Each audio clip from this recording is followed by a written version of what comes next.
Hello everybody, hello and welcome to Living Trusty with Glow. My name is relocating. If this is your first time on this channel, please do not forget to subscribe on the box down below. It is really important. And for everyone that has been sticking around, subscribing, commenting, even sharing my videos, I really do appreciate you guys. I really do see you. So today I'm going to do an unusual video. I'm going to speak about the cost of living in South Africa. For most of you that know, I've been living in South Africa for almost 2 decades. So I think I'm certified to give you this information. But before I get started, I would like to share with you a scripture from the book of Psalm 23 verse 1 that says, "The Lord is my shepherd, I shall not want." Fantastic. The Lord is your shepherd, you shall not want. Whatever you are asking of God, He will do it and He can do it. Whatever you need, healing, blessing, deliverance, salvation, restoration, the Lord is your shepherd, and a shepherd provides to its sheep, and God can provide it for you. Should you need financial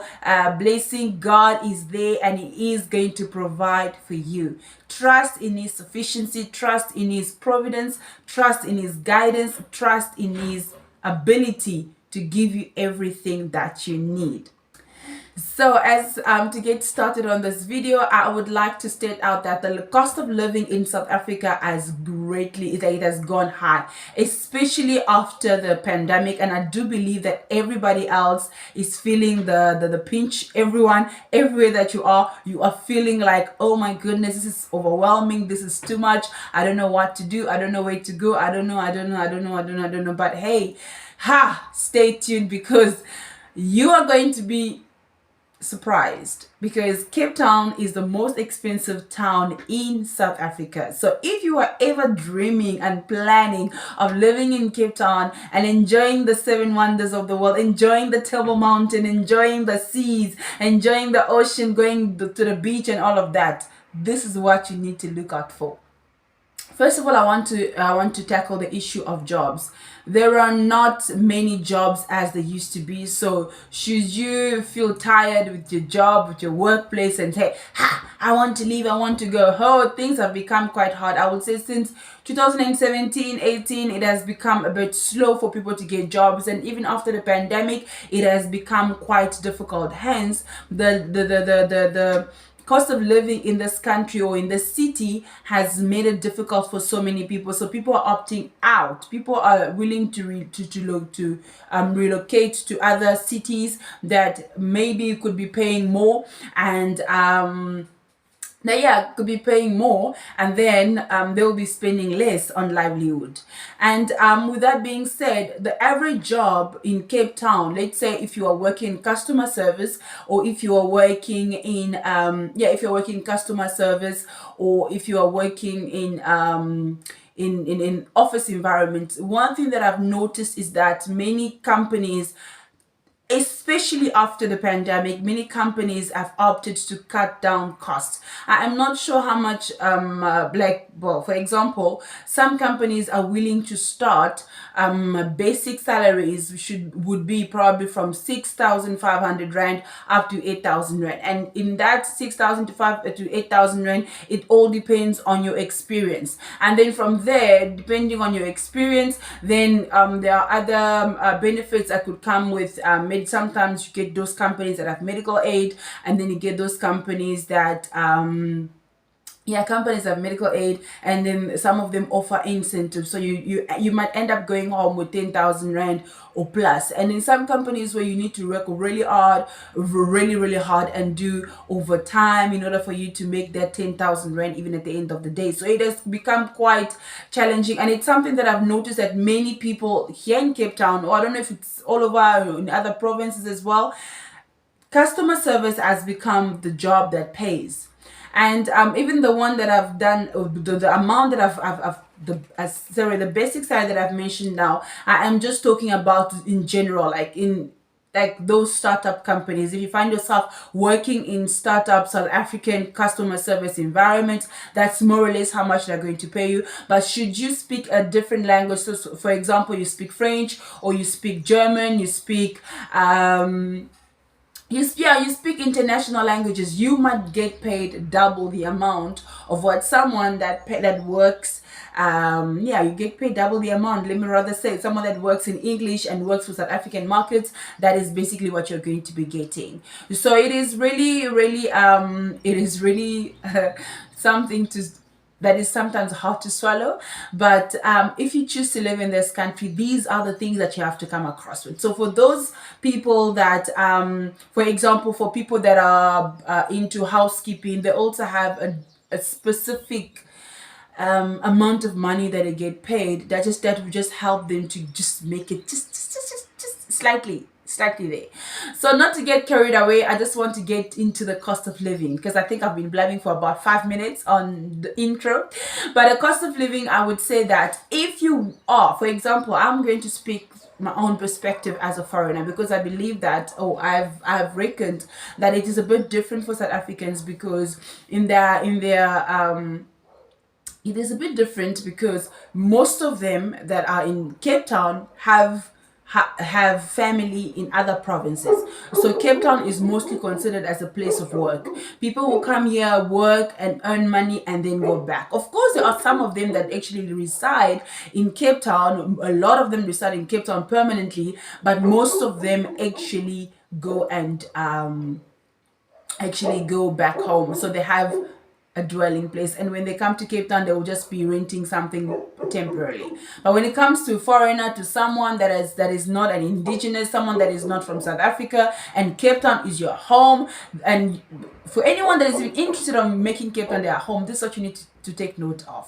Number one would be that the cost of living, the cost of renting. If you want something that is good, that is constructive, something that is comfortable for you and your family, depending on the size of the family, if you want to grow your family, if you are a single person, if you are a married couple, you're thinking of starting a family, I want you to keep in mind that that will cost you. If you want a good affordable place, it has become quite expensive, so you must be willing to spend up to 10,000 rand a month. So it ranges from 7,800 to 10,000 rand a month.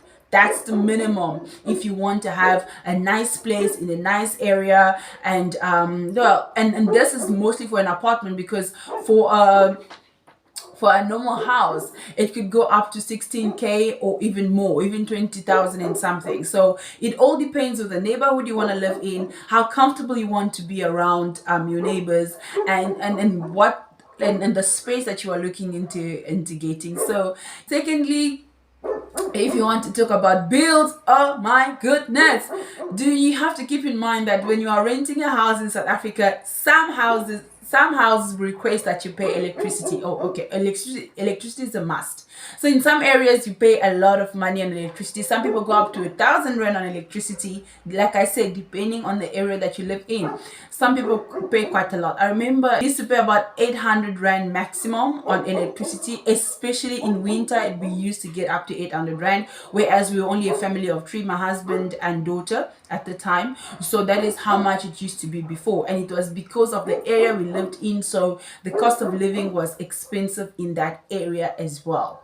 And then for some people, they even have to pay for water. So water is something that we did not pay for when we did not pay for when we were in our apartment, but where we live now, we have to pay for water because we are house owners. So we pay for electricity and water and sewage and all these things. So sometimes it gets up to 800, 850. That's the maximum, depending on how much water was used, depending on the sewage fees and all these maintenance fees that the government needs to do, or the city needs to do, in order for you to have, I don't know, for them to just make sure that your house is in good standing and stuff like that. So that is it. And also with that, with electricity issues, when load shedding was implemented, of course nobody loves load shedding, but I can say that load shedding has helped some people to save on electricity. It has helped some people to save on electricity, especially people like us that are not at home all the time. We just switch off our appliances and then we go off. It helped us save on electricity in some ways. So yeah, just keep in mind that electricity and water bills are also something that you have to pay. And then from there, we have to go to, oh my goodness, they are what you call healthcare bills. healthcare fees. If you want, South Africa luckily has a public hospital system, which is a government system that allows you to actually get treatment from the hospital for free, well, at the cost of the government, of course, but for you it will be for free, so you can get treatment and all of those things. But however, that treatment is not always good, and some public hospitals don't even have the resources that you need. And sometimes the treatment, guys, the treatment at public hospitals is something else. This is something I can also tackle on another video. But anyway, you can get free treatment from some hospitals in South Africa. But should you wish to go for something private, you will have to pay up to 2,000 rand a month. If well, it depends on the plan that you are on, depending on the benefits that you want. For example, if you want to have discovery, you'll pay up to, yeah, I think up to 1,400 or 1,500 rand for yourself on medical aid. Of course, if you're working for a reputable company, they can also pay half for you, so you'll be paying that 1,500. Should you wish to include your family, like in our case, we have included our children as well, the money is a bit it has been tripled, because we value health so much, so we don't feel that health should be compromised. Hence we are willing to pay for it, because the Lord has provided, hence we have to pay for it. Because there are some treatment that you just have to go and get at private hospitals. But however, should you not have the resources, public hospitals are a good deal. Now, let's talk about schools. Let's talk about schools and the quality of school that you want to get. I'm giving you everything in this video so that you don't say, Veli or Gloria, or I'm missing something. No, I am giving you everything in this video. So if you want to look about it in terms of schools, resources and everything like that. So if you have children, you could be spending, let me think about it per year. You could be spending about, if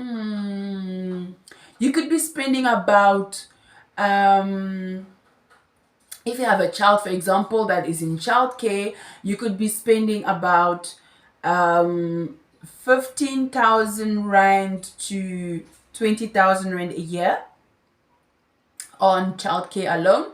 15 to 20,000. Some people go up to 25,000. Some people even go up to 40,000 a year, depending on how many children they have. So that is not the basic needs that the kid needs. That's apart from the basic need that the child needs. So you are spending a lot of money in order for your child to get the treatment that he or she deserves, or get the care that he or she deserves. So now, to tackle on the next point, let me think, what is the next point? Because I'm actually getting this from my head. Okay. Oh God, groceries. Please let me know if you're interested in a grocery vlog. I can do that when I'm going grocery shopping next time, just to give you guys an insight as to where, like, places that you can go shopping into, like in Cape Town. And because I know it's quite different from when I went to Durban, I had a different experience, because I could see that things were a bit different setting, different way of selling.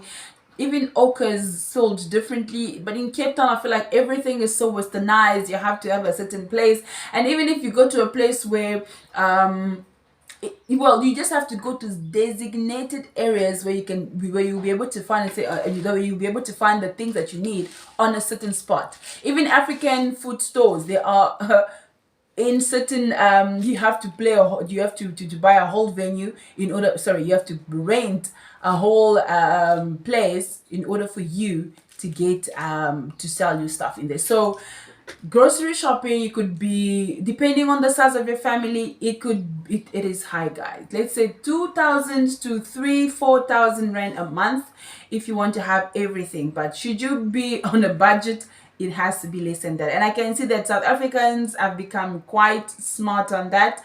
We no longer splurge, we no longer go shopping. You just collect all the cookies, you collect all the chips, you collect all the chocolate. Now you're like, how much do I need this chocolate? Is this chocolate important? Is this chocolate important?